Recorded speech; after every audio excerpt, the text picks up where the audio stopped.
Bienvenue dans cette nouvelle revue de moi-même, Raph Laurent. Cette fois-ci, Shockwave de la série Cyberverse. Alors, c'est pas le premier Shockwave qui est sorti, ça c'est vraiment la version pour collectionneurs qui, on peut facilement reconnaissable avec ici le boule de figurines. Parce que oui, si tu achètes les 8 figurines, on peut former un macadam et justement, il nous donne avec une jambe. Fait que bien entendu, la boîte, c'est comme celle de Megatron que j'ai déjà fait en revue. Symbole Decepticon, Transformer, sur fond jaune.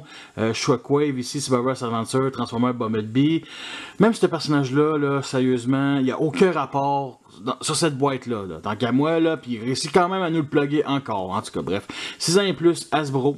À la gauche, il montre justement Macadam à quoi il va ressembler quand on va l'avoir complété. À la droite, t'as un petit artwork des 3 Decepticons qui sont facilement reconnaissables. Shockwave, Starscream et Megatron. Et c'est aussi mentionné sa classe Deluxe. Orlando nous montre les deux modes, le nombre d'étapes. 20, c'est beaucoup trop parce que ça se fait en 4 étapes tant qu'à moi. Bien entendu, il montre ici que c'est un scientifique tordu qui est maléfique ou Buzzer en espagnol ou en italien, j'en ai une à chier. Et bien entendu, ici, il monte avec le Shock Blast, on va dire style animé, parce qu'il nous vend un, chaque Deluxe de cette gamme-là nous en vend un. C'est une des raisons pourquoi je les achète, là, parce que pour avoir d'autres effets laser.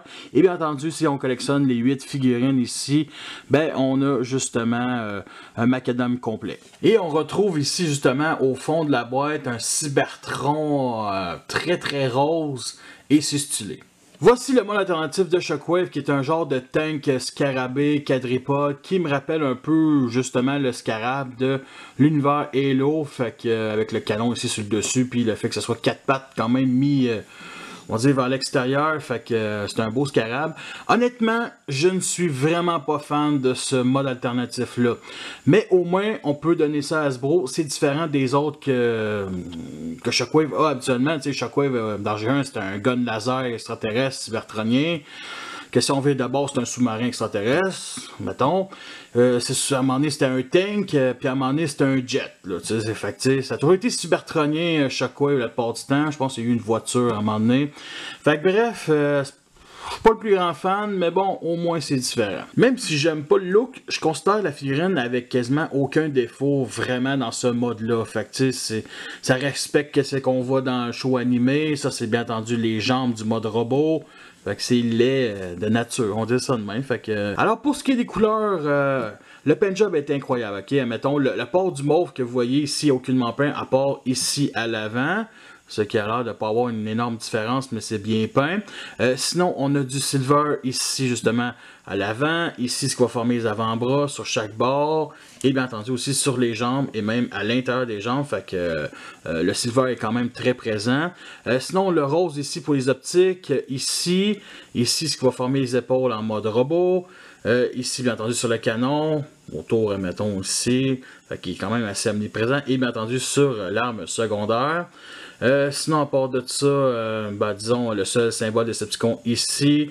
On a aussi un peu de gris plastoc ici, un petit peu présent, mais qui dérange rien. Il y a aussi un peu de silver ici sur le canon et du gris foncé qui est peint à l'avant et bien entendu sur le gun. Alors, mention spéciale au tuyau rose ici translucide qui connecte le canon ainsi que la partie grise qui va venir dans le dos.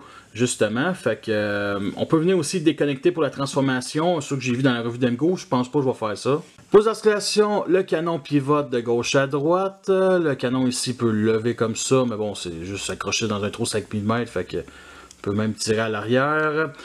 Sinon, pour les articulations ici, admettons pour les jambes avant, on peut venir rentrer ça vers l'intérieur, c'est un énorme trou ici, sinon c'est sur bas-joint, comme ça, fait que on peut pivoter ici, la jambe comme ça. Et bien entendu le pied comme ceci. Et pour ce qui est des jambes arrière, comme ça on peut vraiment les monter. Mais bon, ça touche le corps, un petit peu dommage. On peut le rabaisser. Sinon comme ça. Et bien entendu le pied comme ceci. C'est à peu près les mêmes que je vais vous montrer en mode robot là aussi. Là. On peut déconnecter le flingue et le mettre ici aussi. Ou sur la tourelle. Comme ceci. Bon, je trippe pas vraiment, mais bon, on peut le faire pareil. Mention spéciale aussi au genre de mandibule qui me rappelle les antennes de Shockwave mis de même. Voici l'effet laser qu'il me donne avec. Alors, je l'aime beaucoup. Quand même des beaux détails ici au bout, comme ça. Et bien entendu, on a ici l'effet d'impact, ici qui est indépendant, fait qu'on peut l'enlever, simplement. Fait que ça me rappelle beaucoup un ton celui de Siege là, qui se vendait avec Blowpipe. Fait que vraiment nice. Fait qu'on peut le rajouter ici. Et justement, on peut le mettre au bout du canon. Et on peut le garnir d'effet laser dans les pegs 3 mm, mettons ici et à l'avant. Cet effet laser-là vient de Megatron de la même gamme. Et les autres viennent tous de Siege. Et justement sur le côté, comme ça. Et à l'arrière, sur les tibias des jambes. En comparaison ici avec Megatron à la droite, qui est de la même gamme, de classe Deluxe lui aussi. Fait qu'on voit que Shockwave est vraiment beaucoup plus gros, beaucoup plus massif que Megatron. Et justement, c'est pas la première fois qu'on a un genre de tank Gadripod. Ça, c'est Scrap Metal Cybertron. Fait que, qui a aussi 4 pattes, qui reste quand même beaucoup mieux que lui, tant qu'à moi, dans le look. Il y a un genre de cockpit d'Apache, puis un plus long canon. Fait que je préfère lui, mais bon, ça reste quand même... c'est pas nouveau ce genre de tank-là, quadripode-là. Nous sommes rendus à la transformation qui reste extrêmement basique. Fait qu'on enlève son arme, on décroche son canon principal, on lève ceci, on ramène les jambes, on les place droit, comme ça, et on pivote ici la fourche, et on ramène les petites jupettes vers le bas. Ensuite, on lève cette partie-là comme ça et on vient la mettre sur le torse, comme ça. Disons que la première fois qu'on le transforme en mode alternatif, on pense pas qu'ici, il y a de la place pour que ça passe, là, tu sais. Fait que maintenant, on rabaisse et on place droit ici les bras et les épaules. On ramène ça à l'arrière, comme ceci. Et maintenant, on peut venir clipser. On replace droit ici les oreilles, on pivote les avant-bras comme ceci. Et là, j'aime bien cette étape de transformation-là. On vient ouvrir ça, on déploie la main et on rentre ici la petite patte et on remet le panneau. Fait que l'autre bord, c'est la même chose. Comme ça. Et par contre, lui, ce qu'on fait, c'est qu'on vient plugger, justement, grâce à ce PEG 5 mm là, dans la main. Comme ça. Et le voici en mode robot et il est magnifique. Skunakure comme dans le show animé. Et justement, c'est le meilleur des deux modes. Et anyway, c'est quand même assez facile de faire mieux qu'un tank quadripode. Et justement, j'avais dit qu'il n'y avait pas vraiment de défaut en mode alternatif. Il y en a quand même un que je vois vraiment dans ce mode-là, qui est aussi dans le mode alternatif. Ce sont les deux trous sur le torse qui est vraiment inutile. Au pire, ça aurait pu peut-être, je sais pas, stocker ces deux antennes, mais non, c'est tout simplement inutile. Fait que ça gauche un peu le look, mais il reste quand même très très beau. Sinon, des parties creuses à l'intérieur, comme d'habitude, comme les autres gammes actuellement. Et bien entendu, derrière ici, les tibias. Fait qu'il faut aussi remarquer qu'il y a un petit trou ici, 3 mm pour mettre sur un stand Revoltech, qui n'est pas ici sur la fourche, mais bien dans le dos. Un autre petit point négatif, ce sont les mandibules qui sont repliés ici à l'arrière qui paraît. Justement aussi pour les nouveaux détails, on a ici sur, mettons, les abdos, fait que de la peinture rose qui est beaucoup plus omniprésent dans ce mode-là. Et on a de la peinture jaune ici pour son optique ainsi que sur le front avec justement le background en noir qui est aussi peint. Et vous avez peut-être remarqué quelque chose, mais... son œil, c'est du 3 mm, donc on peut venir plugger un effet laser comme s'il venait de se faire tirer dans l'œil, ce qui est une idée géniale et unique. Pour les articulations, la tête est sur un pivot et justement, on a ici les antennes qu'on peut mettre vers l'arrière pour avoir un look, mettons, un peu plus G1. Fait qu'on a le choix comme ceci, vers l'avant ou vers l'arrière. Fait que, mettons, méchant, gentil, méchant, gentil. Anyway, Shockwave est toujours méchant. Fait que... les épaules sont sur bas joint, fait qu'on peut le lever ici, pivot au coude. On peut lever ici tout l'avant-bras, mais à cause de la tige, ça tire vers le bas. Fait que un petit peu de dommage.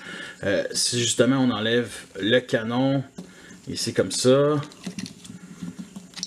ben, l'avant-bras, il reste droit.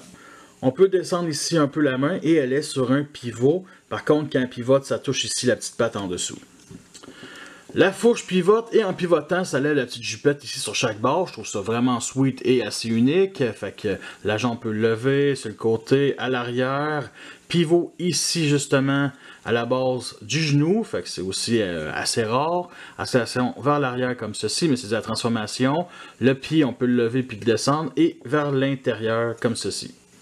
On peut enlever justement son câble pour qu'il ait le look de l'avant-guerre comme on a pu voir dans la série. À part son canon principal, ils ont décidé de nous donner une autre arme ici que je vous mentirais pas, je trouve extrêmement inutile pour Shockwave. Pour moi, Shockwave, il n'y a pas une autre arme que son intelligence et son gros canon ici, ou son petit canon, ça dépend de quel univers. Fait que bref, cette arme-là, je la trouve quand même assez bien, mais je ne vais pas y laisser. Fait que, tu sais, on a de la peinture rose ici, du gris, ici aussi sur le dessus. La forme du flingue est vraiment sweet, un chargeur ici, une petite mise, 2 pegs 5 mètres, dont un ici qui est tout petit sur la crosse qu'on peut venir installer, mettons, dans la main. Il me rappelle beaucoup le gun de Cyclonus G1. J'en ai parlé avec une couple de mes potes sur Discord, puis j'étais le seul à penser de même. Fait que je vais pas y laisser pareil, je vais donner ça à un autre Decepticon. Mais tu sais, je le trouve quand même assez bien. Fait qu'on peut l'installer ici justement dans la main. Comme ça. Ici aussi, je vous montre pas vu que je l'ai déjà montré, mais on peut venir le stocker à l'arrière. Comme ça. Et le voici garni d'effets laser sur les pegs 3 mm habituellement et trop 5 mm pour celui-là.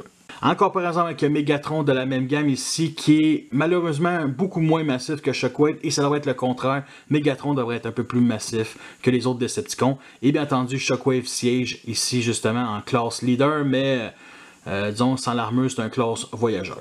Voici le genre de pause qu'on peut faire. Nous sommes rendus à la fin de cette revue. J'espère que vous l'appréciez. Vous avez les pour et les contre. Alors, je vous recommande ce jouet-là, surtout si vous avez l'intention de vouloir Macadam. Fait que pas le choix de l'acheter.